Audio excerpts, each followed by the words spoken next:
सपा सांसद रामजी लाल सुमन के राणा सांगा पर दिए विवादित बयान को लेकर करणी सेना के कार्यकर्ताओं ने आज आगरा में जमकर बवाल किया। करणी सेना रामजी लाल सुमन के घर जाना चाहते थे, लेकिन इस बीच पुलिस ने उन्हें जब रोकने की कोशिश की तो कार्यकर्ताओं ने पुलिस के बैरिकेड भी तोड़ दिए। इस दौरान कुर्सियां भी फेंकी गई और कई सारी गाड़ियों के शीशे भी तोड़ दिए गए। करणी सेना के ये कार्यकर्ता आगरा में समाजवादी पार्टी के राज्यसभा सांसद रामजी लाल सुमन के हरि पर्वत स्थित घर जाने की कोशिश कर रहे थे। पुलिस ने रोकने की कोशिश की तो बैरिकेड तोड़कर आगे बढ़ गए। पुलिस को इन पर हल्का बल प्रयोग करना पड़ा। इस दौरान करणी सेना के कार्यकर्ताओं ने जमकर तोड़फोड़ की। उन्होंने कुर्सियां तोड़ी एवं आधा दर्जन से अधिक गाड़ियों में भी तोड़फोड़ की। आरोप है कि इन्होंने पुलिस के ऊपर भी पथराव किया। पूरी वीडियो देखिए, सब गाड़ियां तोड़ी गई हैं, घर पे पथराव किया गया है, लाठी डंडे और अद्धे रोरे वो सब साथ लेकर के आए थे। तमाम लोगों की चोट आई है और पुलिस प्रशासन के कई लोगों के चोटें आई हैं। इस बीच सपा अध्यक्ष अखिलेश यादव ने सोशल मीडिया साइट एक्स पर पोस्ट करके कहा कि समाजवादी पार्टी मेवाड़ के राजा राणा सांगा की वीरता और राष्ट्रभक्ति पर कोई सवाल नहीं कर रही। भाजपा ने इतिहास के कुछ विषयों को सदैव राजनीतिक लाभ उठाने के लिए और देश को धार्मिक जातिगत आधार पर बांटने के लिए इस्तेमाल किया है। सपा सांसद रामजी लाल सुमन के इस बयान को लेकर फिलहाल विवाद ठंडा होता नजर नहीं आ रहा है। करणी सेना सुमन से माफी की मांग पर अड़ी हुई है। लोकसभा स्पीकर ओम बिरला ने राहुल गांधी को नसीहत देते हुए कहा कि उन्हें विपक्ष के नेता के तौर पर सदन की मर्यादा के ऊंचे मानदंडों का पालन करना चाहिए। वहीं राहुल गांधी ने स्पीकर पर आरोप लगाया कि उन्हें बोलने का मौका नहीं दिया जाता है।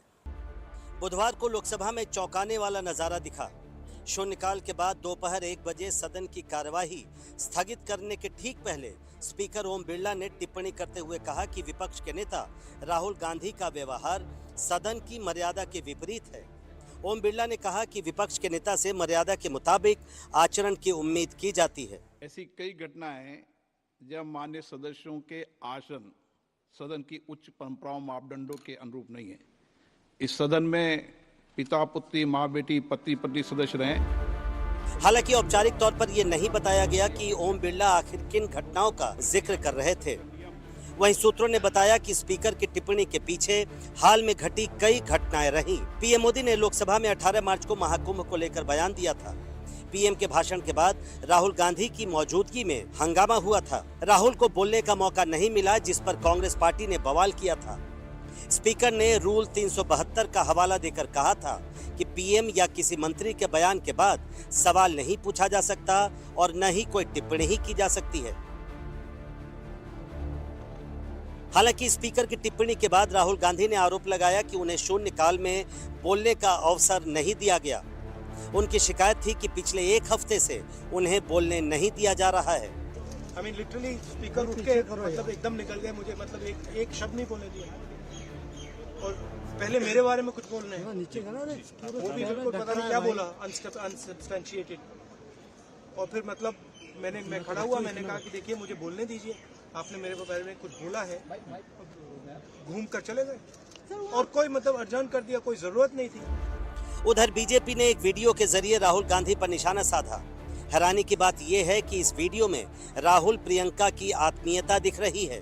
पार्टी नेता अमित मालवीय ने वीडियो शेयर करते हुए लिखा कि बहुत दुख की बात है कि लोकसभा स्पीकर को विपक्ष के नेता को बुनियादी शालीनता सिखानी पड़ रही है। दुर्भाग्य की बात है कि कांग्रेस ने ऐसे बचकाने नेता को हम पर थोप दिया है। इस घटना के बाद कांग्रेस के 70 से ज्यादा सांसदों ने लोकसभा स्पीकर से मिलकर शिकायत की कि राहुल गांधी को सदन में बोलने का मौका नहीं दिया जा रहा है। दिल्ली के प्राइवेट स्कूलों की मनमानी को लेकर दिल्ली सरकार सख्त हुई। सरकार ने आदेश जारी कर कहा कि किसी विशेष दुकान से किताब और यूनिफॉर्म खरीदने के लिए अभिभावकों को बाध्य नहीं किया जा सकता। बाध्य करने पर कार्रवाई की जाएगी। दिल्ली के प्राइवेट स्कूल अब अपने छात्रों को मजबूर नहीं कर सकते कि वे उनकी बताई दुकान से ही यूनिफॉर्म और किताबें खरीदें। दिल्ली सरकार ने बाकायदा आदेश जारी कर कहा कि अगर ऐसा हुआ तो स्कूलों पर कार्रवाई होगी। तो हमने इस बात की हिदायत जारी की है कि ईडब्ल्यूएस कैटेगरी के बच्चों से कोई स्टेशनरी और यूनिफॉर्म के लिए एक्स्ट्रा पैसे लोगों से वसूले जाते हैं, जिसके हम सख्त खिलाफ हैं। हमने ये 9 बिंदुओं की एक गाइडलाइन स्कूलों को जारी की है। शिक्षा मंत्री ने कहा कि ईडब्ल्यूएस कैटेगरी छात्रों के लिए यूनिफॉर्म निःशुल्क है। बाकी छात्रों के हितों की रक्षा के लिए सरकार ने कई कदम उठाए हैं।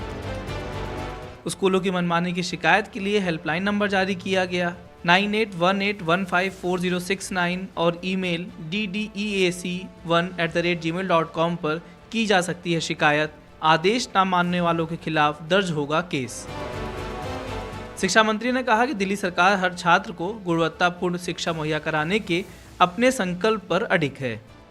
दिल्ली के प्राइवेट स्कूलों पर मनमाना फीस लेने और बच्चों पर दबाव बनाकर खास दुकान से किताब और यूनिफॉर्म खरीदने का आरोप लगता रहा है। देखना होगा कि सरकार के इस आदेश का कोई असर होता है या नहीं। मैं अश्विनी कुमार, एनडीटीवी इंडिया के लिए। बीते दिनों लोकसभा में एक सवाल के जवाब में कानून मंत्रालय ने ये जानकारी दी कि 2018 के बाद हाईकोर्ट में जजों की जो नियुक्तियां हुई हैं उनमें 78% अगड़े हैं। इसके साथ ही ये सवाल फिर खड़ा हो गया है कि क्या कोर्ट्स में जजों की नियुक्ति के दौरान सामाजिक न्याय का ध्यान रखा जा रहा है। Republican party of India Athawale गुट के नेता और सांसद रामदास अठावले केंद्रीय मंत्री भी हैं। उनकी साफ राय है कि न्यायपालिका में आरक्षण होना चाहिए।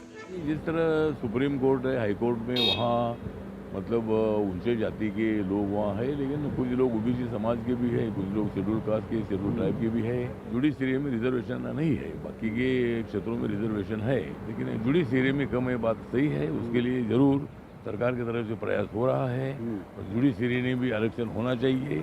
दरअसल बीते गुरुवार को आरजेडी सांसद मनोज झा के एक सवाल का जवाब देते हुए कानून मंत्री ने बताया कि बीते 7 साल में जो 715 हाईकोर्ट जज नियुक्त किए गए हैं उनमें 551 जज अगड़ी जातियों से हैं, 89 जज ओबीसी हैं, 37 जज अल्पसंख्यक हैं, उनमें से 22 जज दलित हैं और 16 जज आदिवासी हैं।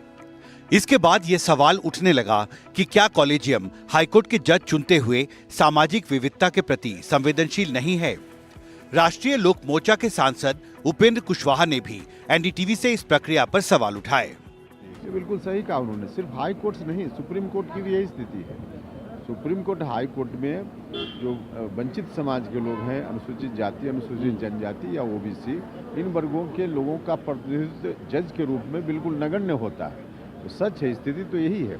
और इस स्थिति के रहते हुए वंचित समाज के लोगों को न्याय कभी मिल ही नहीं सकता है। हालांकि जानकार मानते हैं कि न्यायपालिका के ऊंचे स्तरों पर भले आरक्षण ना हो, लेकिन कॉलेजियम अलग अलग वर्गों क्षेत्रों के प्रतिनिधित्व का ख्याल जरूर रखता है।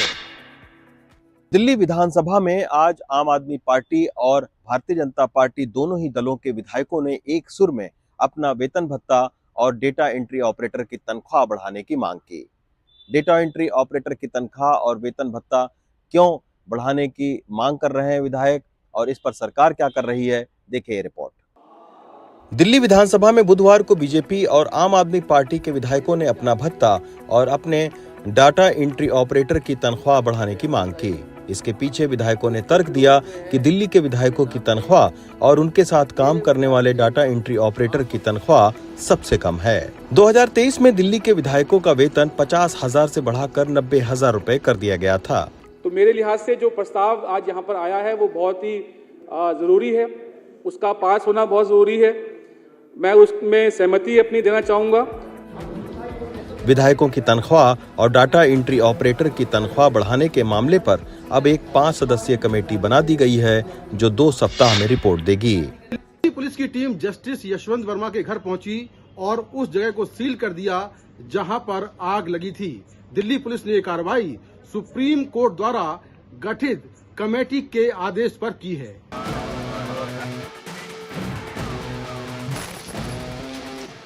बुधवार दोपहर नई दिल्ली के डीसीपी देवेश कुमार महिला अपनी टीम के साथ तुगलक क्रिसेंट लेन में जस्टिस यशवंत के घर पहुंचे और फिर करीब 2 घंटे बाद वहां से निकल गए।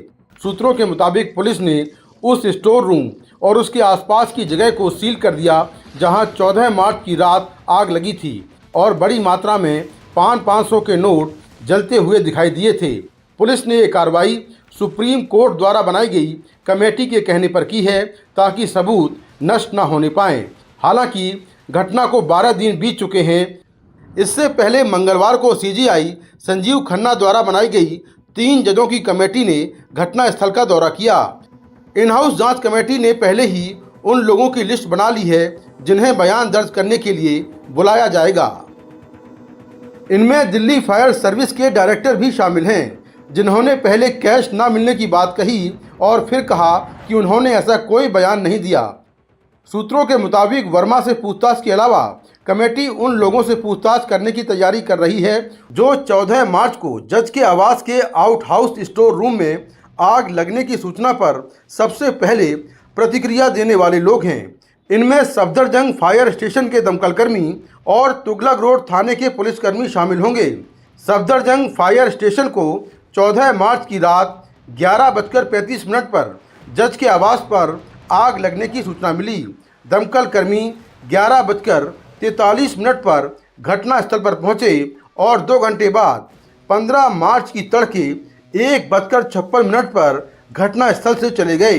वहीं दिल्ली पुलिस आयुक्त संजय अरोड़ा ने लखनऊ में मौजूद दिल्ली हाईकोर्ट के सीजे DK उपाध्याय को 15 मार्च को शाम करीब 4:50 पर जस्टिस वर्मा के आवास पर नकदी जलाए जाने की जानकारी दी। साथ ही घटना की तस्वीरें और वीडियो साझा किए। सीपी ने जस्टिस उपाध्याय को यह भी बताया कि जस्टिस वर्मा के आवास पर तैनात गार्डों के अनुसार 15 मार्च की सुबह कुछ मलबा और आधे जले हुए सामान हटा दिए गए। महादेव ऑनलाइन सट्टा ऐप मामले में सीबीआई ने बड़ा एक्शन लिया है। बुधवार की सुबह सीबीआई ने छत्तीसगढ़, भोपाल, कोलकाता और दिल्ली में एक साथ 60 ठिकानों पर छापेमारी की। टारगेट में मुख्य रूप से छत्तीसगढ़ के पूर्व मुख्यमंत्री भूपेश बघेल थे। बुधवार सुबह की चाय ठंडी पड़ गई जब सीबीआई की गाड़ी भूपेश बघेल के घर के बाहर आकर रुकी। सुबह करीब 5:30 बजे के आसपास सीबीआई की टीम भूपेश बघेल के रायपुर और भिलाई स्थित निवास पर पहुंची। बाहर समर्थकों का हुजूम उमड़ा, नारे लगे, पुलिस से झड़प हुई। रायपुर, दुर्ग, भिलाई समेत देश भर में 60 जगहों पर रेड पड़ा। आरोप है कि दुबई से चलने वाले इस ऑनलाइन सट्टेबाजी प्लेटफॉर्म के लिए लोकतंत्र के पहरेदारों को करोड़ों की प्रोटेक्शन मनी दी गई। छत्तीसगढ़ में सीबीआई अधिकारी कांग्रेस विधायक देवेंद्र यादव, पूर्व ओएसडी मनीष बंछोर और आशीष वर्मा, 4 आईपीएस अफसर और 2 पुलिस कांस्टेबल नकुल सहदेव के घर भी पहुंचे। सीबीआई ने एक बयान जारी करके कहा कि महादेव सट्टा ऐप मामले में 60 जगहों पर छापेमारी हुई, जिसमें नेता, पुलिस अफसर और कारोबारियों पर शक है। दुबई में बैठे सौरभ चंद्राकर और रवि उप्पल ने दी प्रोटेक्शन मनी। सीबीआई के छापों के बाद राजनीति में भूचाल आ गया। कांग्रेस ने इसे बदले की कार्रवाई कहा। बघेल ने ट्वीट कर लिखा, अब सीबीआई आई है। एआईसीसी की बैठक के लिए दिल्ली जाना था, उससे पहले सीबीआई घर पहुंच गई। सीबीआई रेड कर रही है, जांच पड़ताल कर रही है। निश्चित रूप से इससे मनोबल कांग्रेस के कार्यकर्ताओं का कम नहीं होगा। सरकार का कहना है कानून अपना काम कर रहा है। ये जांच की कंटिन्यूअस प्रक्रिया का एक हिस्सा है। सीबीआई के छापों ने छत्तीसगढ़ की राजनीति में तू डाल डाल में पात पात वाला खेल शुरू कर दिया है। ईडी के बाद अब सीबीआई का एक्शन मोड ऑन हो गया है, लेकिन सवाल वही है, क्या ये जांच राजनीति से प्रेरित है या सच में कोई घोटाला सामने आएगा। राजस्थान में कोचिंग बिल एक बार फिर से अधर में लटक गया है। माना जा रहा था कि इस बिल के पास होने के बाद आत्महत्या की घटनाओं पर लगाम लगेगी। सोमवार को यह बिल सेलेक्ट कमेटी को भेजा गया और मंगलवार को ही 2 छात्रों ने आत्महत्या कर ली। कोटा में मंगलवार को नीट की तैयारी करने वाले एक छात्र ने आत्महत्या कर ली।